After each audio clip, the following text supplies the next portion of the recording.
Oh wow, there's a hole in the bottom of the ocean. It seems that the ocean has a leak. But it's not like a leak you would expect, where water is flowing out. It's more like a spring since water is flowing in, not out.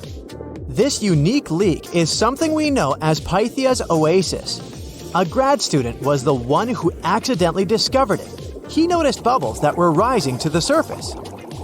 Normally, bubbles in the ocean tell us there might be some hydrothermal vents, which are hotspots for some pretty cool things. These vents are actually like hot springs on the seafloor, but instead of bubbling with warm water, they release a fluid that has been superheated in the crust of our planet. When seawater seeps into these cracks and travels deep into the crust, it comes into contact with the extremely hot mantle. This heats seawater to very high temperatures, and as it moves back up towards the surface, it carries dissolved gases and minerals. When the hot fluid shoots out of the vents, it mixes with the surrounding seawater and quickly cools down. Just a short distance away from the vent, the temperature can drop to a comfortable 68 degrees Fahrenheit or so, which is, as it seems, exactly what some creatures like. And there are some real weirdos living down there in the darkness, like ghostly fish, giant red-tipped tube worms, and a unique type of shrimp with eyes on their back. And some of them, like tube worms and bacteria, rely on the chemicals and minerals released by the vents to survive in harsh conditions. But in this case, the bubbling water didn't come from a hydrothermal vent. It was there because of a spring, and that's a bit more concerning. You see, the water in this reservoir needs to stay where it is. If too much of it seeps out, there could be some serious consequences, especially for the surrounding area.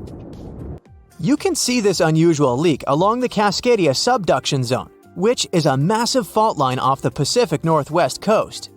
It's a place where two pretty big plates that make up Earth's crust come together and slide along each other. The water from Pythia's oasis kinda acts as a lubricant between these plates. You can think of the fault zone as an air hockey table. When the fluid pressure is high, it's like you've turned the air on. That means the friction between the plates is reduced, which allows the plates to move. But if the fluid pressure is lower, the two plates can lock together, which then leads to the buildup of stress. Not that they'll feel bad. In the context of tectonic plates, stress is some pressure or force that can cause deformation. And if this stress starts to build up, at some point, it's gotta go somewhere. When it's too much, it can trigger earthquakes and most likely, not small ones. For example, a release of stress in the Cascadia subduction zone could lead to a magnitude 9 earthquake. For comparison, the biggest earthquake we've ever recorded happened in Chile in 1960. And it had a magnitude of 9.5. The damage was enormous. So we hope the water will stay in its reservoir and keep maintaining the delicate balance between the tectonic plates. We've explored only 5% of the ocean. Who knows how many cool things are there at the bottom, waiting to be found? For example, check out these mysterious holes scientists have stumbled upon in the depths of the Atlantic Ocean, near the Azores. They're neatly aligned and are about 4 inches apart, or in some cases, even several feet. They resemble punctures left by a sewing machine. Some think these holes could have a biological origin. For instance, some fish may have made them while walking along the seafloor. Others believe we could be looking at something that's human-made, maybe left by a spiked tire. Of course, such holes are perfect for making up stories about creatures from other planets who allegedly made them. Or maybe even legendary monsters, like that one from Loch Ness. It's definitely hard to explain such symmetry of the holes, but one deep-sea biologist offered a pretty good explanation. He said there could be an animal burrowing beneath the sediment, and from time to time, it could make little chimneys just to get access to clean water circulation in its small burrow. I mean, there are sediment piles around the opening of each hole, and they do support the idea that something pushed the soil from below. But there's still no proof these holes are actually connected beneath the surface. And there are also a lot of things hidden at the bottom of the oceans and seas that ancient civilizations left us. For instance, archaeologists made a really cool discovery off the southern coast of Croatia. A road hidden under layers of sea mud that's 7,000 years old. They found the ancient road at the sunken Neolithic site of Solin. The site of Solin was a human-made island in ancient times, and an archaeologist discovered it 2 years ago.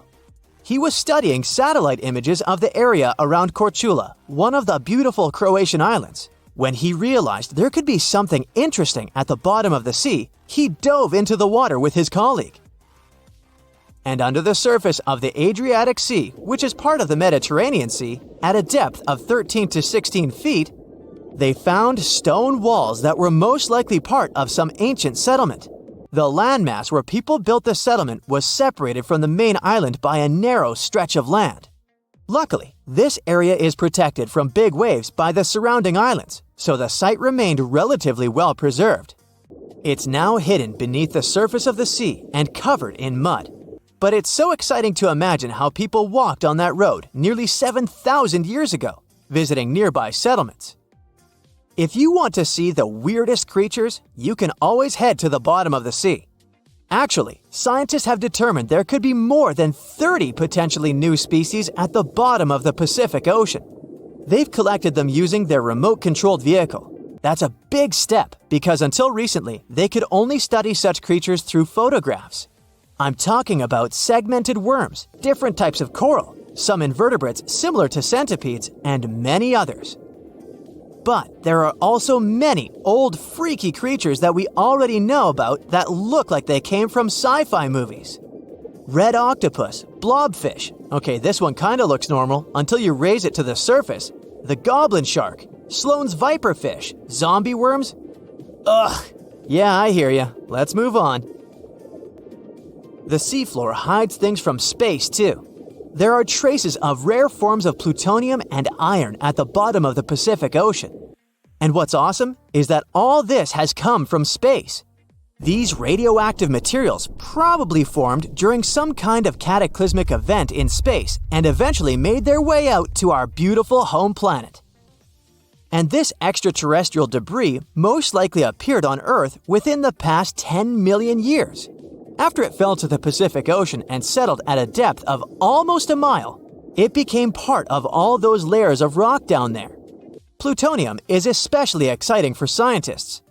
I mean, only tiny amounts of it have been found, hundreds of atoms maybe. But it's still remarkable because these atoms are created by exploding stars. Things like this can help us better understand how the universe produces elements heavier than iron, like plutonium, gold, uranium, and platinum. We're still not sure about the origins of these elements. For a long time, scientists believed that supernovae, which is when a star comes to its end in a fabulous explosion, were responsible for creating these heavy elements. But it seems it's not just that. Some other cosmic events, such as the collision of neutron stars, which are super dense collapsed stars, or some rare types of supernovae, could also be involved. Whoa, let me get my popcorn! For years, scientists have been struggling to explain bizarre sounds, some repeating, some heard only once, that come from the dark depths of the ocean.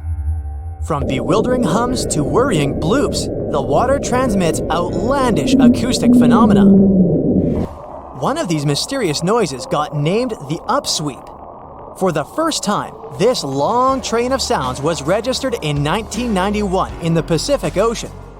One of the most unusual things about this signal is that it keeps changing, as if trying to confuse researchers even more.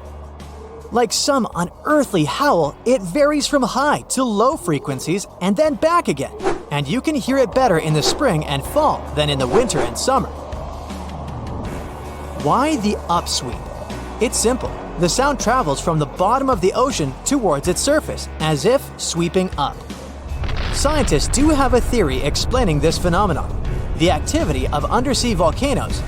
Hot lava pouring into ice-cold ocean water could theoretically create such noises, but there's no proof found yet. Plus, the sound has been declining since 1991, even though it can still be detected. The bloop is the name given to an ultra-low frequency and incredibly powerful underwater sound that was recorded in 1997 by the U.S. National Oceanic and Atmospheric Administration. The bloop continued for approximately 1 minute. Having started from a low rumble, it gradually rose in frequency. It also kinda mimicked the noise created by marine animals, but its volume was so great that no living creature known to science could have made it. When the bloop occurred, underwater microphones managed to record it from a distance of 3,000 miles away. Rumor has it that the noise might have something to do with the fictional half-octopus monster Cthulhu, or some other colossal deep-water creature.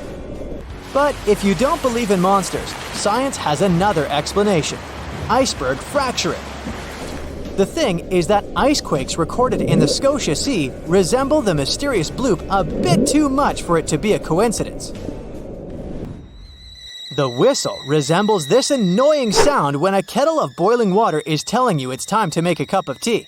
But even though it may not be as blood-curdling as some other bizarre ocean sounds, it doesn't make it any less mysterious. Plus, the whistle is very elusive. In 1997, only one underwater microphone was able to pick it up, and therefore, researchers didn't manage to pinpoint the source of the noise.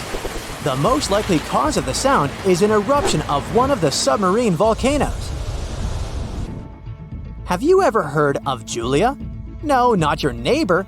I'm talking about this otherworldly sound. Listen to it. It was recorded in 1999 by the U.S. National Oceanic and Atmospheric Administration. The source of the sound was most likely a large iceberg that ran aground somewhere in Antarctica. The sound was so loud that it was heard over a huge territory, and its duration was about 2 minutes and 43 seconds. Slow down. That's the name given to a sound recorded in 1997 in the equatorial Pacific Ocean.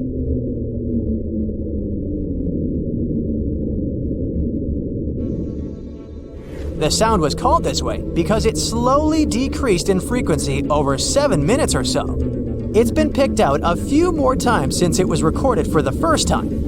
The source of the sound isn't very mysterious. Most likely, it was produced by a massive iceberg that became grounded in Antarctica, or it was caused by moving ice. By that, I mean the friction produced by a large ice sheet moving over land.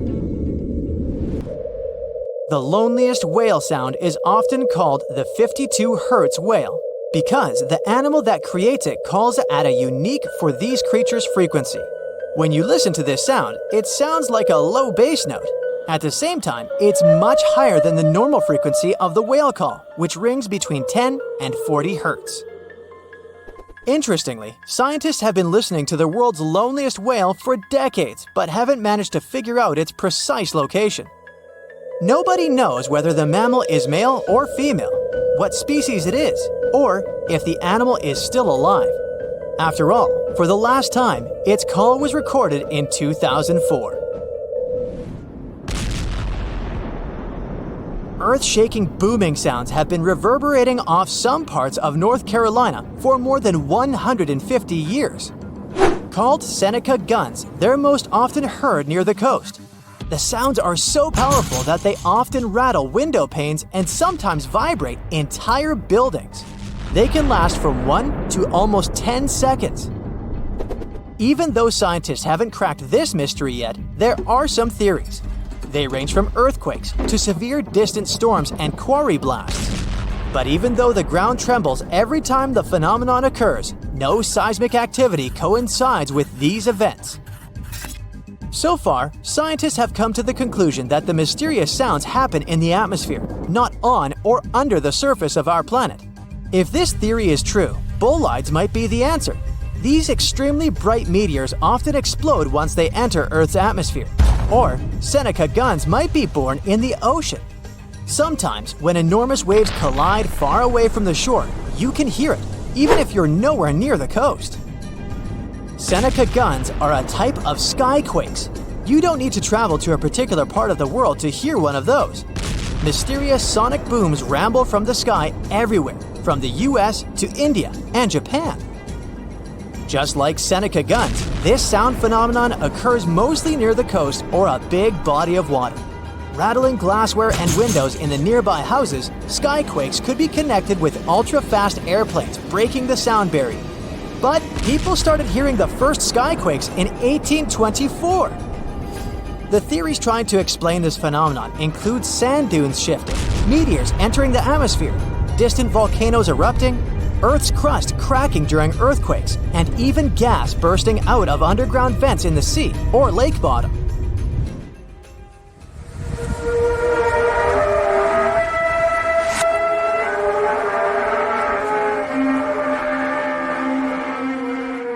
In different countries all over the world, people get paralyzed with fear after hearing otherworldly trumpet sounds that seem to be coming from the sky. The inhabitants of the US, Canada, Australia, Germany, and the Philippines have already heard this hair-raising noise since it was first recorded in 2008. These sounds are sometimes called the sound of apocalypse. And although until recently, nobody could understand the origin of the sounds, NASA claims that there is nothing to be afraid of. The noise can be coming from our own planet. Usually, it's quiet and thus inaudible to the human ear. But when it gets louder, the outcome is the very trumpet sounds that scare people all over the world. Bristol hum started in the 1970s when hundreds of Bristol inhabitants began to talk about a bizarre noise audible only at night. The noise was a low-level hum, and nobody could identify or trace the source of the sound. But the strangest thing about the noise was that one day, it stopped as abruptly as it started. But not before people in other towns across Britain reported hearing similar sounds. Some time ago, the mysterious sound returned. In 2015, a group of French scientists claimed that they had solved the mystery of the Bristol hum.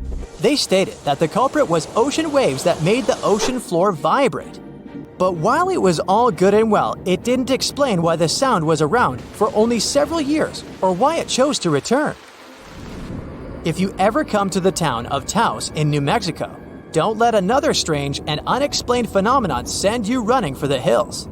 This phenomenon is a faint, low-frequency hum ringing in the desert air and grating on your nerves. Even stranger, only 2% of people who live in Taos hear this noise. But for those who do, it's unstoppable torture. On top of that, everyone describes the sound in a different way, from a quiet whir to an eerie hum or even persistent buzz. And while some people believe that the Taos hum is the result of unusual acoustics, the others suspect a bad case of mass hysteria. No one has located the origin of the hum yet. My, it's wet out here. In 2016, scientists decided to study the widest part of the Atlantic Ocean between Africa and South America. It's kind of lonely there. They went days without seeing a single plane or ship. It was mostly just dolphins and whales swimming by. They were in the middle of nowhere. So why? They were floating right above one of the most important geological spots on Earth, the Mid-Atlantic Ridge.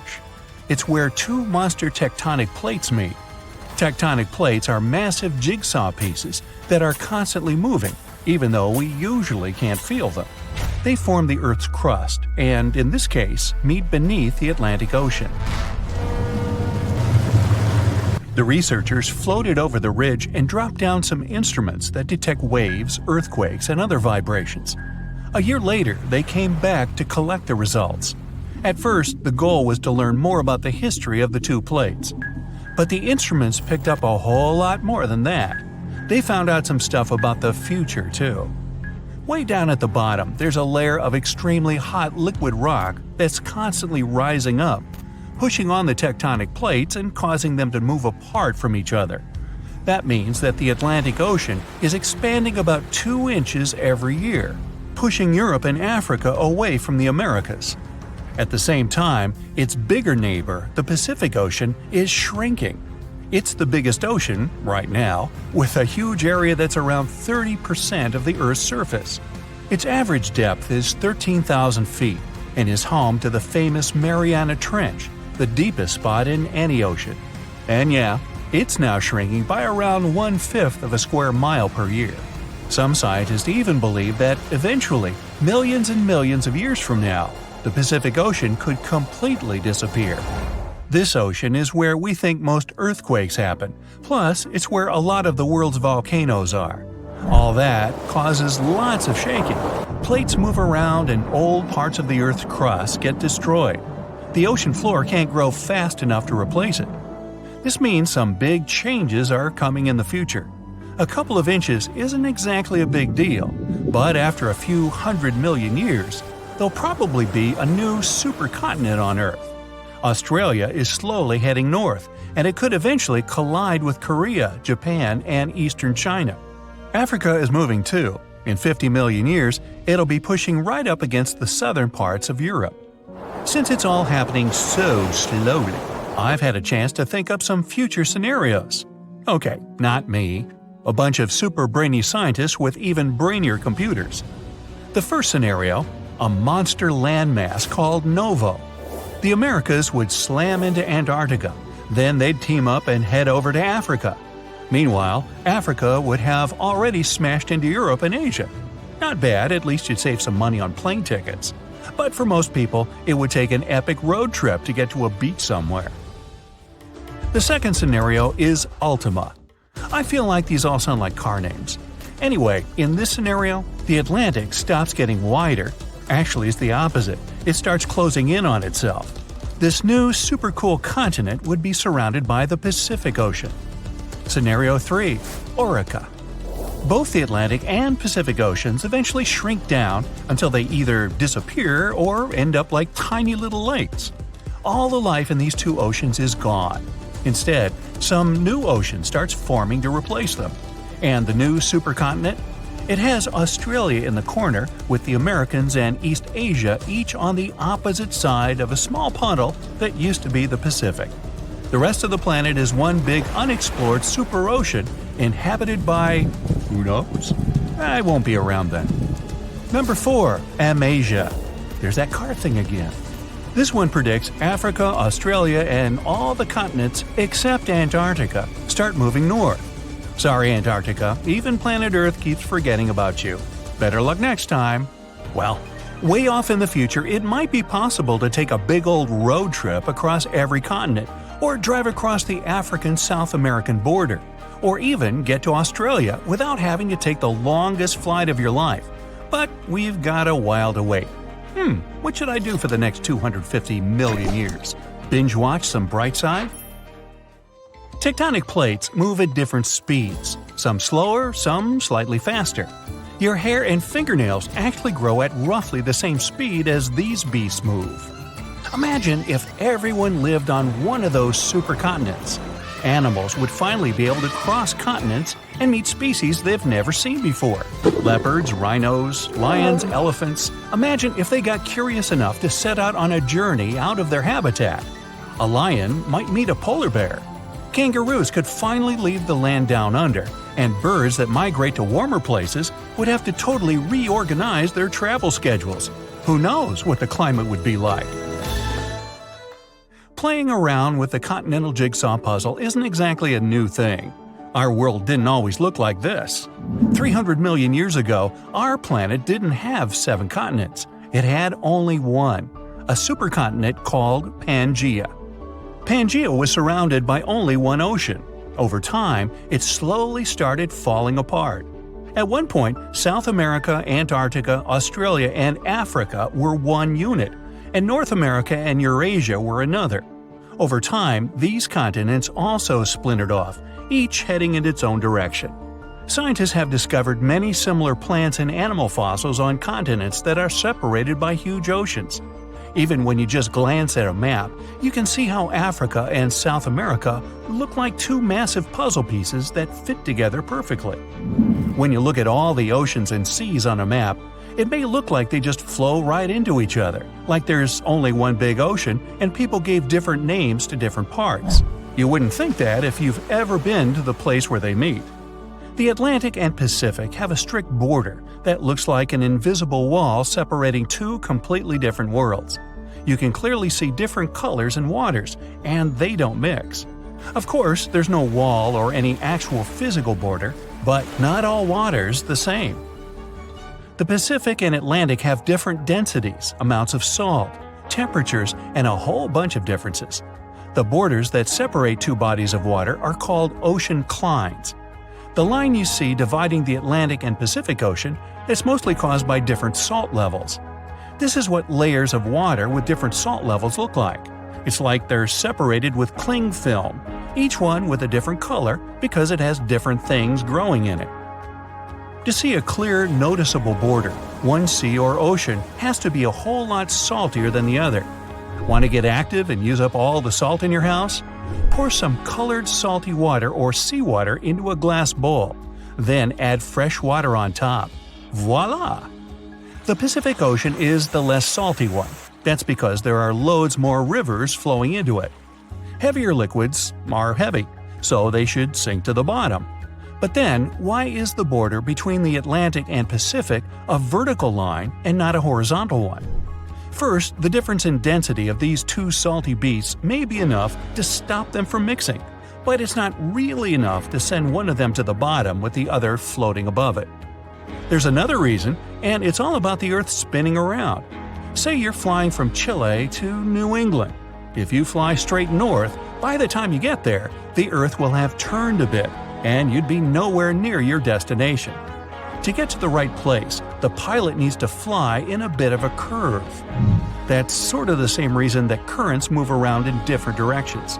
The currents in the Atlantic and Pacific Oceans move away from each other, so they don't really mix at their border, even though they're both just water. Confused? Yeah, me too. Ever wonder why, despite all our advancements in technology and science, there's a vast expanse of our own planet that we barely know about? Believe it or not, over 80% of our oceans remain uncharted territory. It's as if we've got this massive aquatic playground in our backyard, and we've barely scratched the surface. Also, did you know that only about 7% of our oceans have a special tag called Marine Protected Areas, or MPAs? How come this colossal body of water that envelops most of our planet is also among the most vulnerable and misunderstood spaces in the universe? Pressure has a lot to do with it. Our deep ocean is a beast of a place with no visibility, freezing temperatures, and pressure that's so intense that in certain areas it would make you feel like you're having the weight of 50 jumbo jets on your body. No wonder we're having an easier time sending people into space than to the bottom of the ocean. The deeper you go into the waters, the more pressure piles up. But let's not forget we have tech on our side, right? Scientists now use these cool satellite technologies that track the color of the ocean to check how much phytoplankton is there, for example. Why is this important, you might ask? Because these little plant-like critters are actually pretty major players in our big blue oceans. In the grand scheme of things in the aquatic world, phytoplankton is like the bedrock of the ocean food chain. It gives life to almost everything, from the tiny zooplankton, which are animal-like microorganisms, to those colossal, magnificent whales. When these technologies first came around, satellites could get clear images of the ocean faster than a ship could take the same number of measurements in 10 years. But it's not all about looking at the ocean from space. Sometimes you gotta dive in there and see it for yourself. Thankfully, we've come a long way in ocean exploration tech too. We've got things like floats and drifters that ride the ocean currents while collecting data, and a whole fleet of underwater vehicles, some of which are manned, some remote-controlled, and some even autonomous. Remember James Cameron, the guy who made the movie Titanic? He's super into exploring the ocean, and in 2012, he set a record by going down to the Mariana Trench in a vertical torpedo sub. He thinks there's nothing like being in the ocean and experiencing it firsthand. Other companies use a mix of technologies for their ocean explorations. It led them to discover amazing stuff like a deep-sea coral reef near Morocco, the only one still growing in the Mediterranean Sea. They've also discovered new species and documented ones previously thought to live only in the Atlantic. These efforts have convinced local authorities to declare some places as marine parks. As with most scientific areas, the road isn't without its bumps. These expeditions can cost quite a lot, and the lack of detailed maps and data only adds to the challenge. We can't always rely on bathymetric information, meaning the study of the ocean floor, because it's often not available. And that's the tricky part. We need to explore more to know more, but getting the funds for these kinds of projects can be tough when there are so many unknown variables. One particular company's explorations have helped protect nearly 4 million square miles of ocean so far. The data they collect during their expeditions is invaluable. It's used to identify new species, locate vulnerable habitats, and even show where threatened species are being overlooked. Their work helps dismiss excuses from local authorities who claim they lack the necessary information to establish more MPAs. The same company supports a goal known as 30 by 30, aiming to protect 30% of our oceans by 2030. It's a big target, and there's a long road ahead, but ongoing ocean exploration can provide the proof needed to keep more of our oceans safe. We also need to set aside areas for protection and research, even when we don't have all the facts just yet. On that note, some cool scientists have recently stumbled upon a gigantic and mysterious world beneath the Pacific Northwest coast's ocean floor. The best part is, this massive realm of life is pretty much cut off from the rest of the world above, making it like a secret underground club that only the best microbiologists have access to. Picture an active city. Except the city is microscopic cracks in the basalt rocks of our oceanic crust, and its residents are microbes. These tiny creatures aren't like you and me. They don't rely on sunlight or the organic products of land and water ecosystems for sustenance. Instead, they thrive on chemical reactions with rocks and seawater.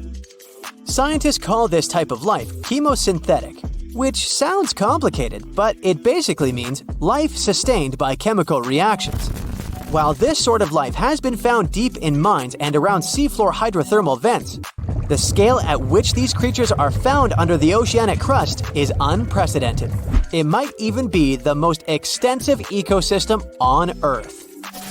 A geomicrobiologist from Denmark was part of the team that made this discovery. He claimed that over 50% of our planet's surface is oceanic crust, which is an average of 4 miles thick. Imagine the size of this chemosynthetic party happening down there. This discovery didn't happen overnight. Since the 90s, scientists have found weird tiny holes in the basalt rocks that make up much of Earth's outer crust. They seem like they might have been made by bacteria, but hey, there was supposed to be no life there. I mean, imagine trying to survive in a place that's hot, deep, dark, dense, and mostly devoid of the organic compounds we need for life.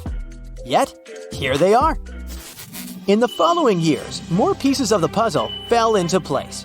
Scientists found that the oceanic crusts had different conditions at the centers and edges.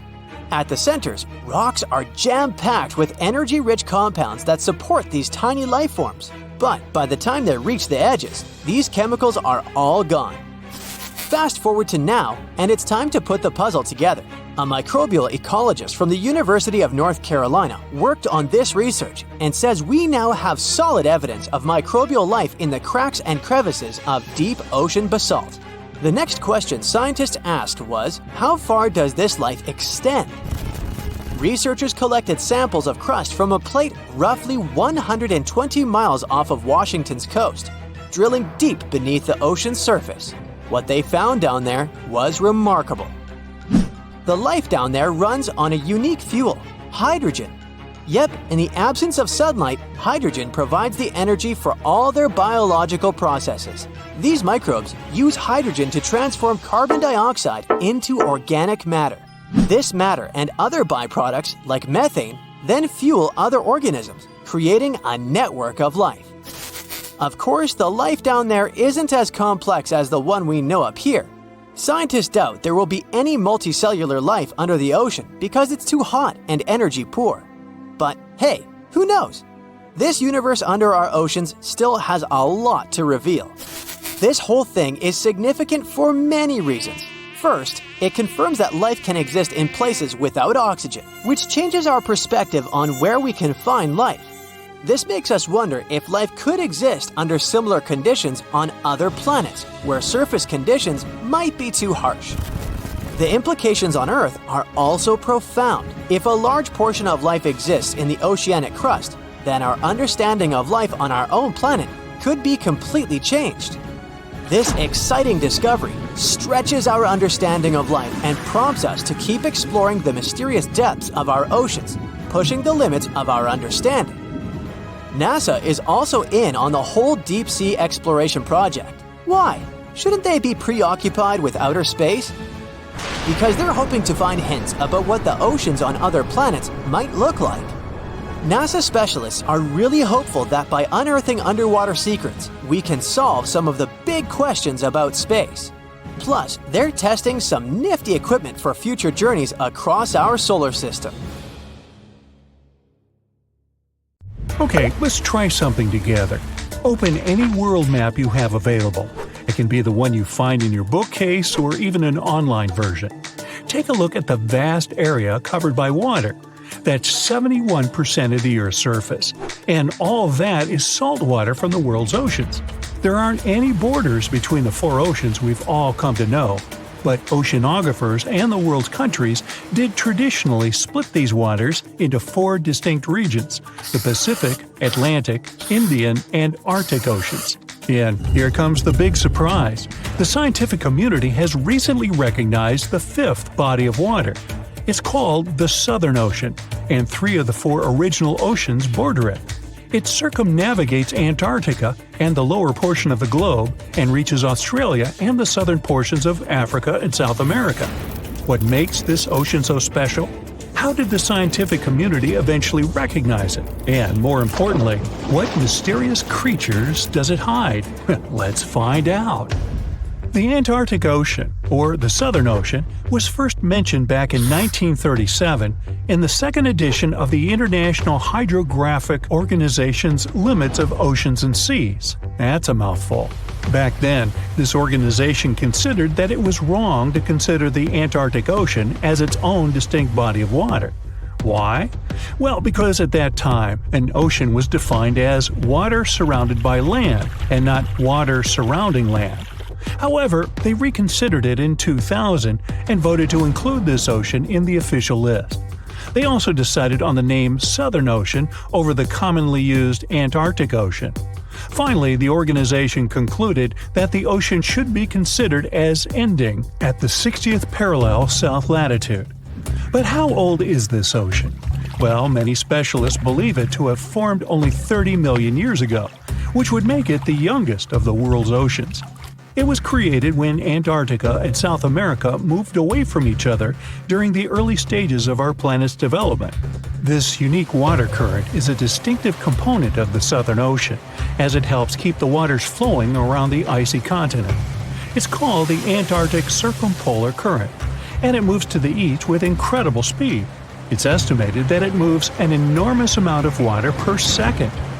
Some of the disputes regarding the Southern Ocean also have to do with this amazing current. Some specialists believe it separates the water of the Southern Ocean from the waters of the nearing Atlantic or Pacific. Only the rapid circulating water is considered the Southern Ocean. On the other hand, though, a handful of scientists say that the current actually makes the naming issue more complex by not limiting the waters to a specific geographic location. They believe that the waters in the current are different in terms of composition from waters in the northern oceans because they are way colder and have a lot more salt.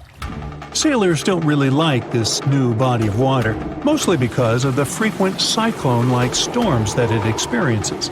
They happen because of the big temperature difference between the ice packs and the ocean waves.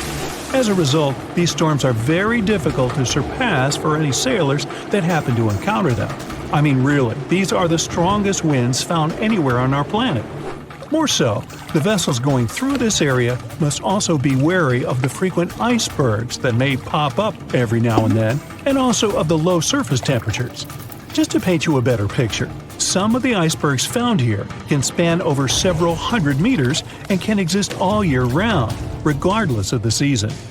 The latitudes from 50 to 70 have even earned the nicknames of Furious 50s or the Shrieking 60s because of these intense year-round storms. Even the landscape is unique. They say the Southern Ocean has bluer glaciers, colder air, and more intimidating mountains than anywhere else in the world. Now, let's get to the mysterious creatures that call this place home, as thousands of species of wildlife live only here and nowhere else in the world. Let's start with the quirky sea pig, or one of the sea cucumbers as it's sometimes called. There are a lot of them in the waters off Antarctica. Why is it called that way, though? Because of its pink hue and round, bloated looks. On a closer look, it even appears to have a little tail and set of ears, just like a pig. They do help a lot with the quality of the waters here, filtering sand and sediment. Then there are the Hoff crabs that live on the floor of the Antarctic Sea.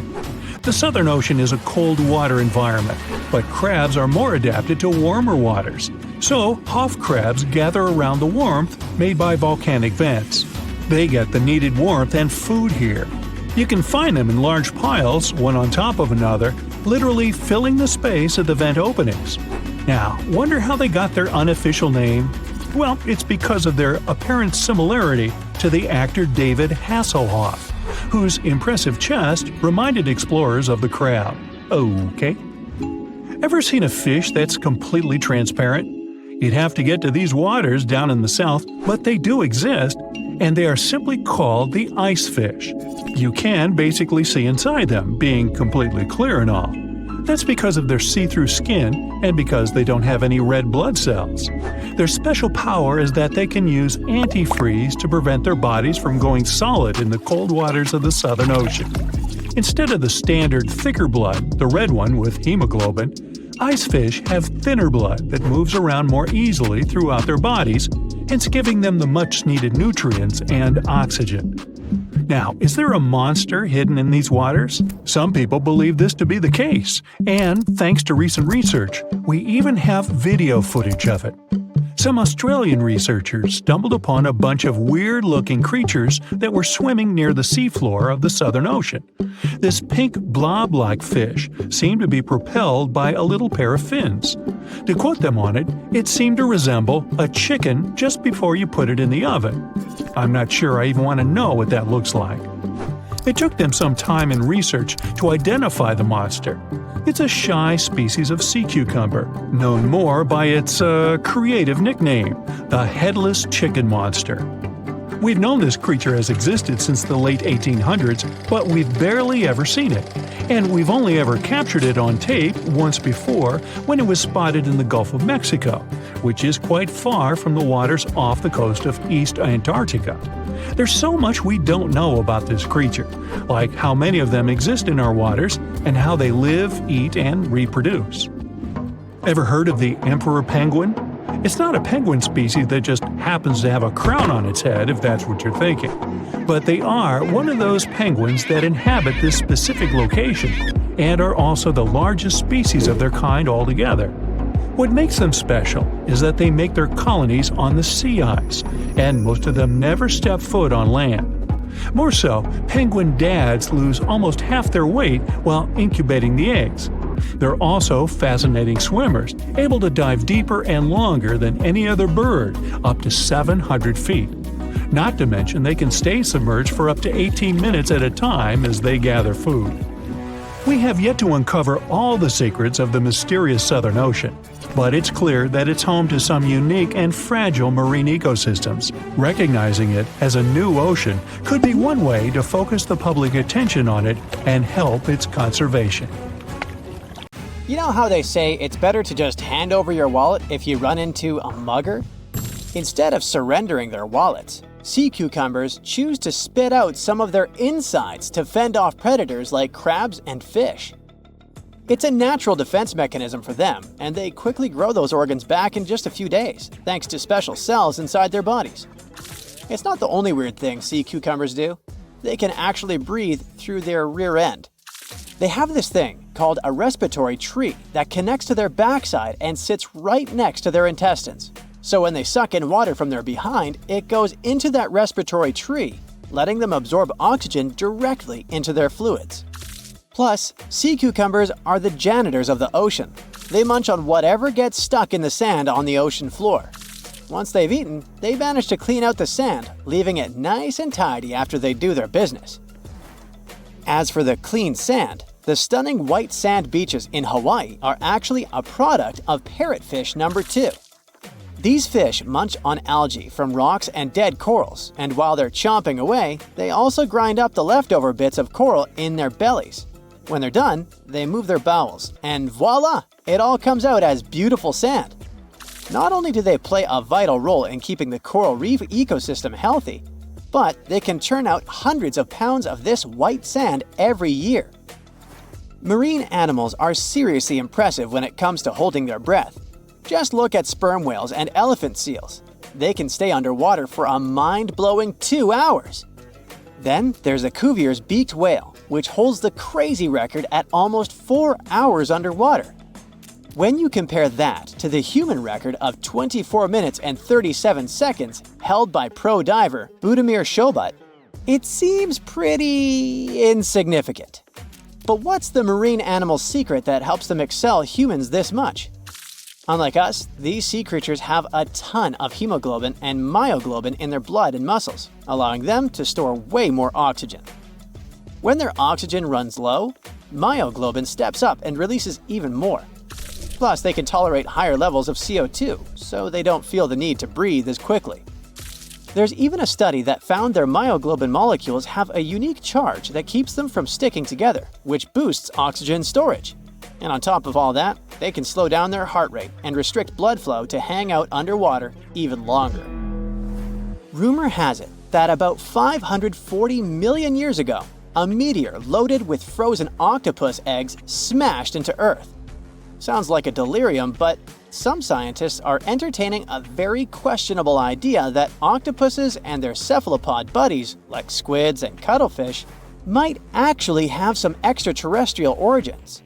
The thing is, cephalopods have extraordinary DNA that doesn't look like any other DNA on our planet. They've got around 33,000 protein-coding genes in their genome, which is way more than what we humans have. A recent study suggests that their evolutionary story shows some odd traits that might hint at a connection to space, like they could be from some super far-off past, or even the future. The researchers went as far as to claim that modern octopuses could be the descendants of these frozen creatures that hitched a ride on comets and splashed down in our oceans. And why octopuses? Well, they really stand out in the animal kingdom. They can use different tools to build their own houses, and they can even solve everyday problems independently of their brain, as 2/3 of an octopus's neurons are in its arms. These traits seem to have just appeared out of nowhere during evolution. They even tossed around another quirky theory. What if an extraterrestrial virus crashed into early squid populations and gave them a crazy boost in evolution, turning them into the octopuses we know today? Anyways, these are just fun speculations without any hard proof. Now, this funky object is an animal, not a rock. It's called sand dollar. Just look at the shape of its shell. Once sand dollars are exposed to the sun, their shells lose their soft, spiny covering and become bleached white.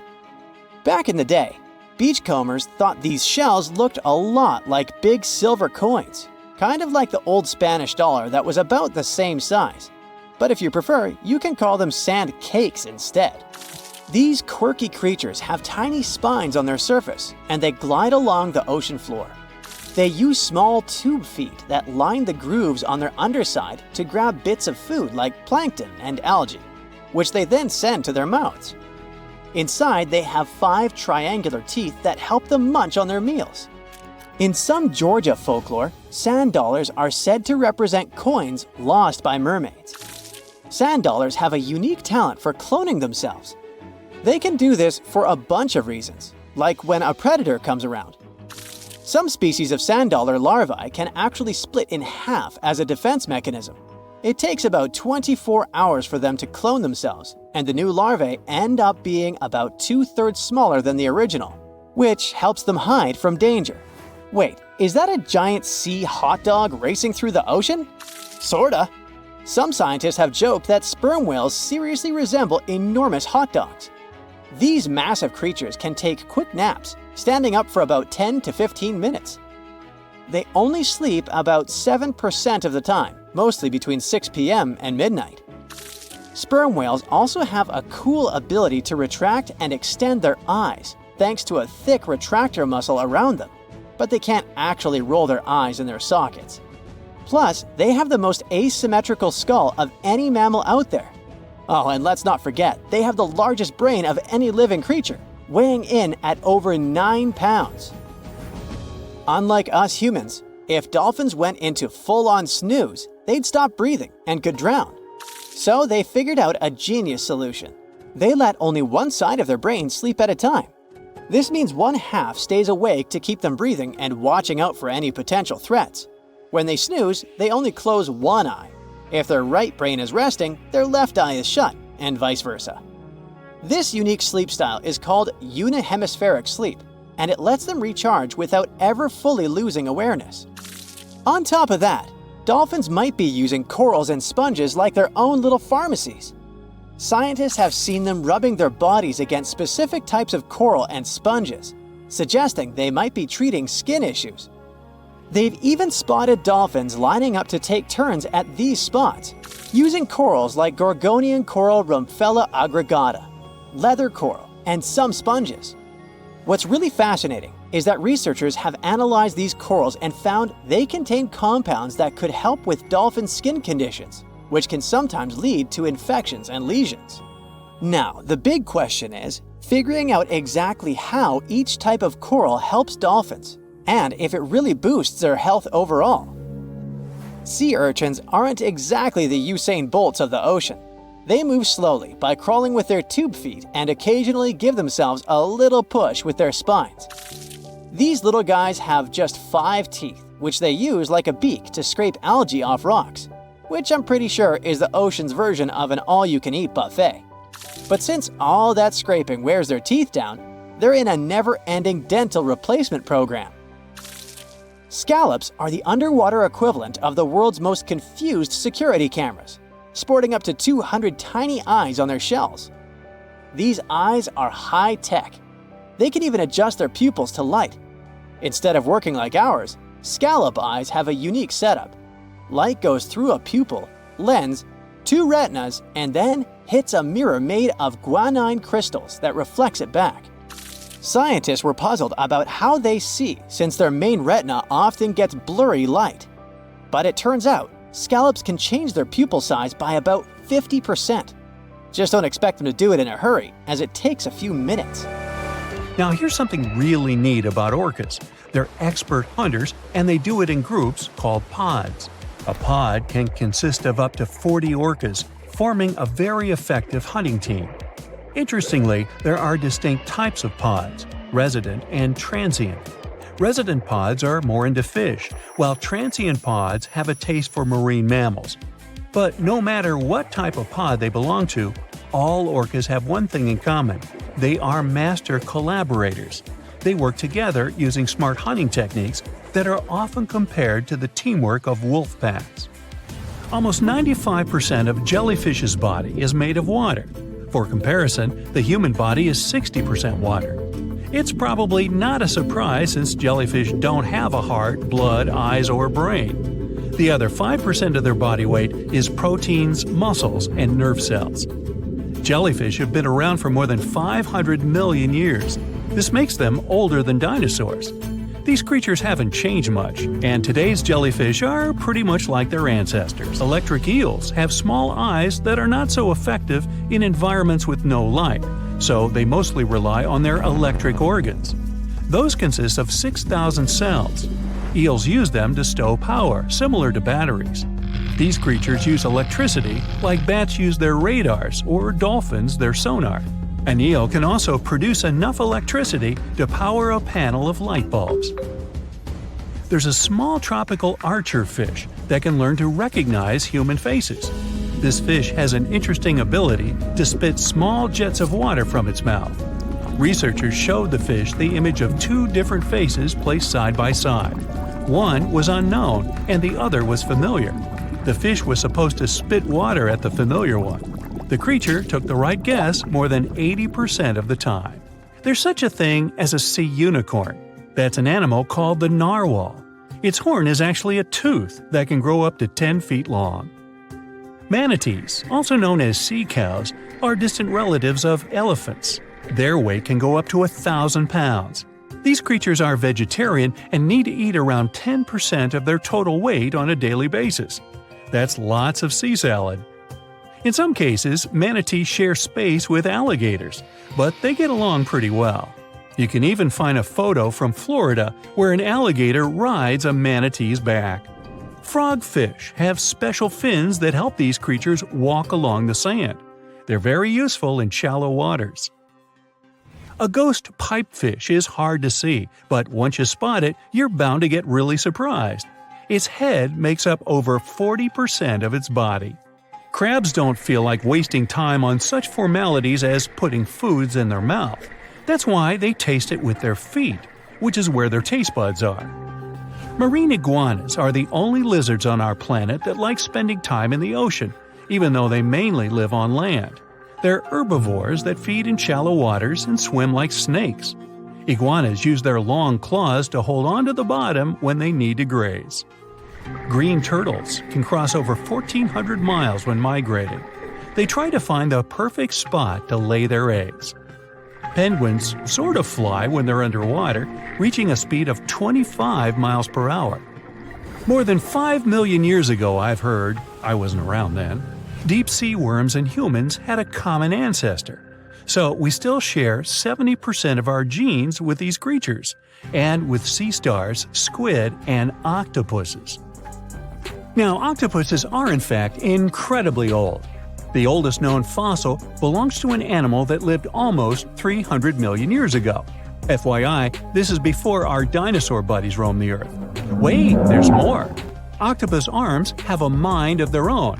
That's because 2/3 of their neurons lie in their arms, not in their heads. This means that their arms can problem solve how to open a shellfish, while their owner is worried about other stuff entirely. Talk about ninja-level multitasking. Oh, and like other animals, such as chimpanzees and dolphins, octopuses have proven to be good at maneuvering tools, like picking up old shells and using them as a temporary home.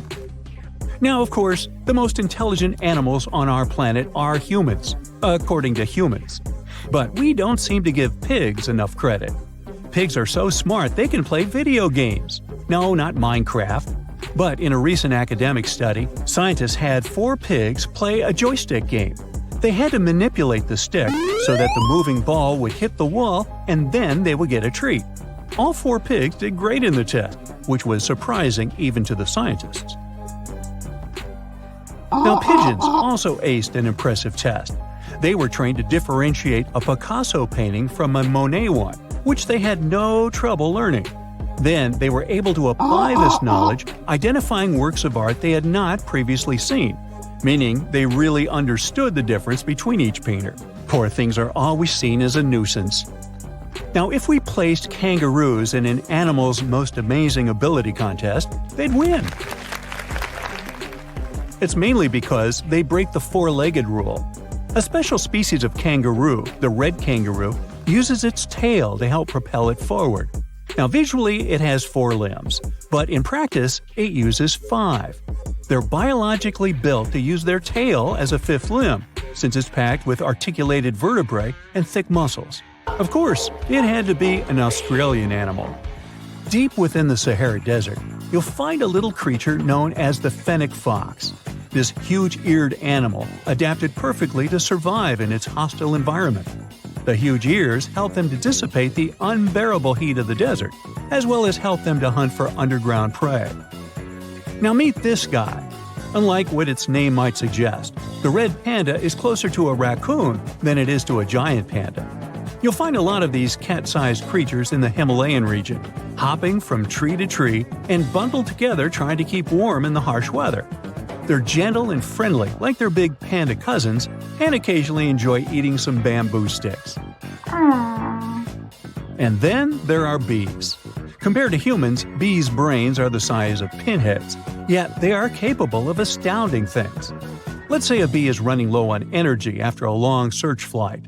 This bee desperately needs a drop of honey in order to continue flying, but smartly enough, she doesn't need to go back to the hive to recharge.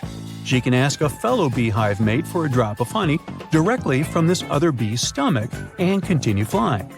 This type of decentralized system allows them to build highly effective societies, one that bees don't need to push through the queues in front of the honey cells, for example. Every year in the winter, great white sharks that live along the California coastline disappear.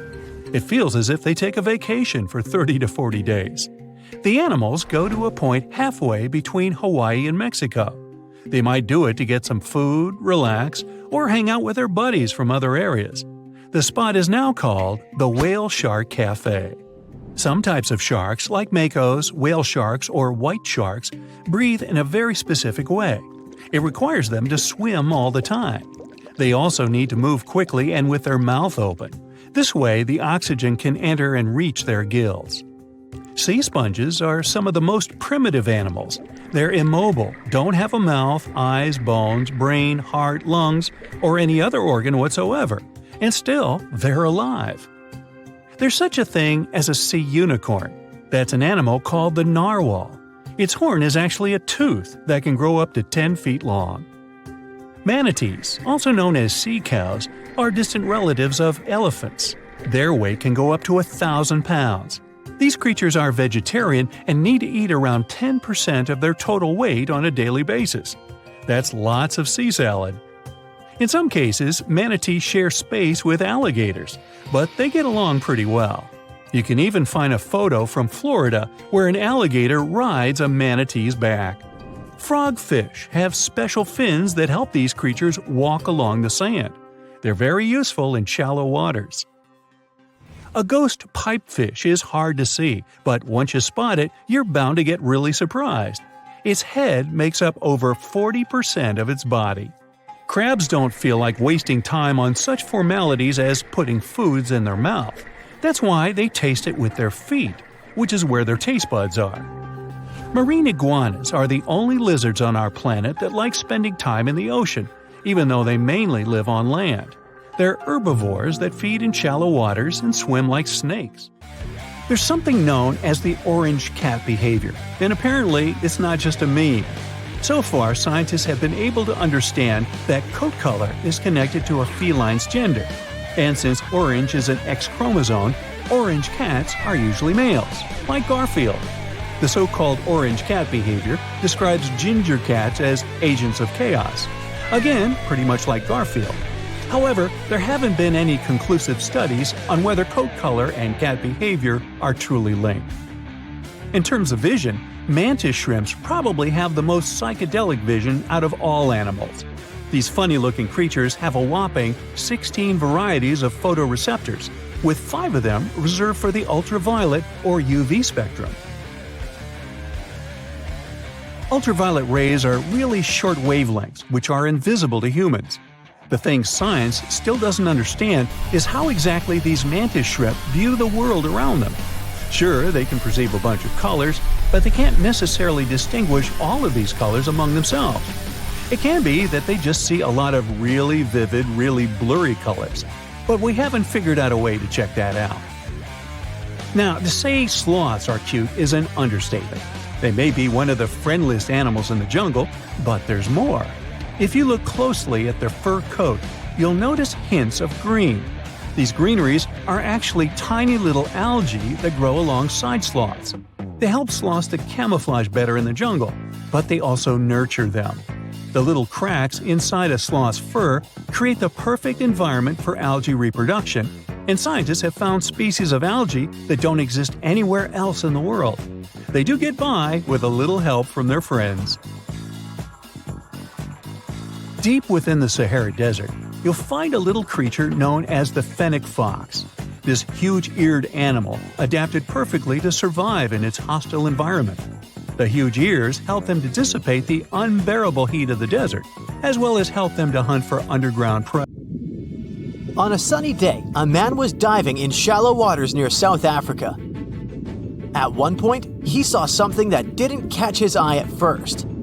A pile of shells that looked as if it had been put together. Maybe by some other diver, he must have told himself. But out of all these shells came the most unusual of creatures, an octopus. The gorgeous underwater animal looked straight at the man before swimming away. Impressed by his new acquaintance, the diver started visiting the octopus every day. He watched it use shells and seaweed to protect itself and learned how it hunted and cared for its eggs. All these encounters became the basis for a now famous documentary. In the movie, the diver wanted to study the relationship between a wild octopus and its observer. Initially, the octopus was a bit too shy to let the man get close. But over time, it began to trust him and even explored his body. At one point, the octopus even rested on the diver's chest. The man soon began to look at the underwater creature as his octopus friend. Sure, the documentary did make it look like a true friendship, but that was most likely because of all the close-ups and eerie music. But you can't really know what the octopus is thinking. Maybe what looks like tenderness is just curiosity or confusion. Maybe an apparent hug is really just a defense mechanism. Some people may love octopuses, but can they really be friends with a human? Until they learn to talk, I guess we'll never know. That doesn't make an octopus less of an interesting creature, though. Apart from those quirky sets of tentacles, obviously, octopuses have another characteristic that sets them apart from other sea creatures. A recent study that involved studying the footage of octopuses living underwater shows that they sometimes develop this unusual behavior. They seem to throw things at each other on purpose. It can be anything from dirt from the bottom of the sea to shells or rocks. Octopuses are known to be solitary creatures, so when something or someone, like an underwater camera person, gets too close to them, they might lash out. Just as we have yet to discover the limits of our galaxies and constellations, we know very little about the bottom of the sea. It's one of the reasons why we find it so hard to explain the behavior of some underwater creatures. The truth is, we don't have good enough technology able to deal with harsh conditions and a limited amount of light underwater. You might have asked yourself at one point, what's the deepest part of the ocean? It's called the Mariana Trench.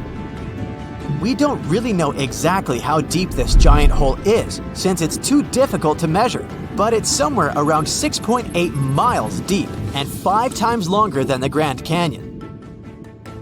This massive underwater trench was first studied back in 1875 with the help of a weighted rope. Back in 2012, a Canadian film director reached the bottom of the trench in a submersible vessel called the Deep Sea Challenger.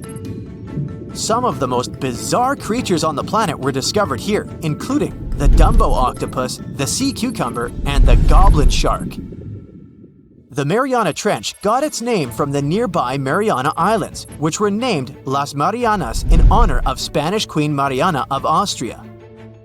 The Mariana Trench might be the deepest part of the ocean that we know of. But one other mysterious phenomenon that's interesting for researchers is called phantom bottoms. In the late 1940s, when the sonar became standard equipment, ships and submarines noticed unexpected signals coming from the ocean. Those signals came from areas where no seafloor was supposed to exist. What's even more mysterious is that this fake seafloor appeared to move. One researcher at Scripps University found out that these phantom bottoms showing on maps were indeed alive. They were made out of a layer of jellyfish, shrimps, and other deep-sea creatures. The reason why they move is that they rise to the surface at night to feed. To top it all off, even the way these creatures move is kinda calculated. They don't just move randomly, but seem to gather together by species.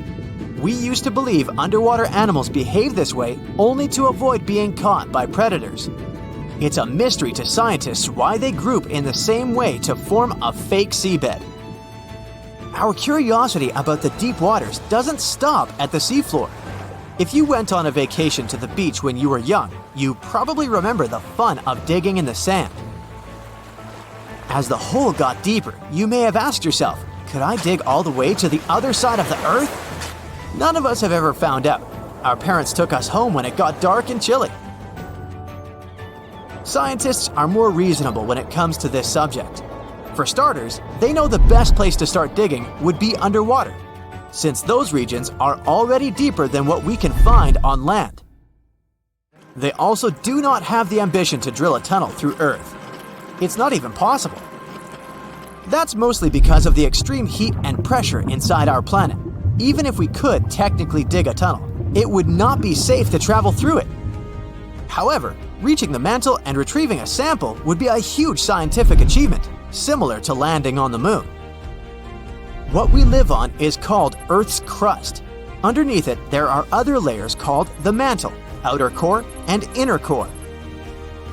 Researchers have been trying to drill into Earth's mantle since the 1960s, but they haven't succeeded. Some failed due to technical issues, and others were unlucky and chose the wrong places to drill. Our planet's mantle is made of molten rock.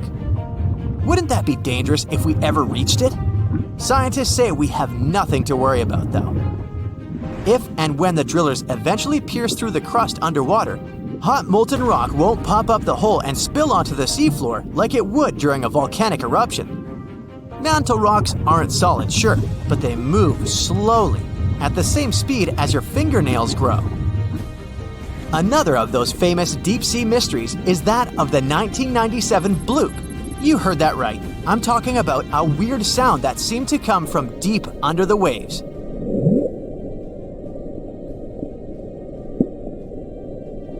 People heard it in the South Pacific. No one had ever recounted a sound like that before. Some thought it must have been emitted by a strange creature living deep in the ocean. It didn't help that the noise came from a location mentioned in a story by famous writer H.P. Lovecraft. In his story, it was a creature called Cthulhu that lived there. In the novel, the author described it as a large, human-like monster with tentacles on its face and wings on its back. For many years, people tried to figure out where the noise came from. It wasn't until 2005 that they concluded it was from icebergs breaking off of glaciers. Some people still don't believe that this explanation truly makes sense and are searching for a different reason for the bloop. If creatures living outside of our planet ever decided to come to visit, you wouldn't expect them to go straight to the bottom of the sea, right? Well, some people claim there's a sort of spaceship on the ocean floor, discovered in 2011. It's basically an oval-shaped object located on the bottom of the Baltic Sea. In 2012, a team of divers explored the anomaly and found what appeared to be a staircase and other structures on its surface. This only added to the belief that the large object had been made by someone and wasn't just a natural phenomenon.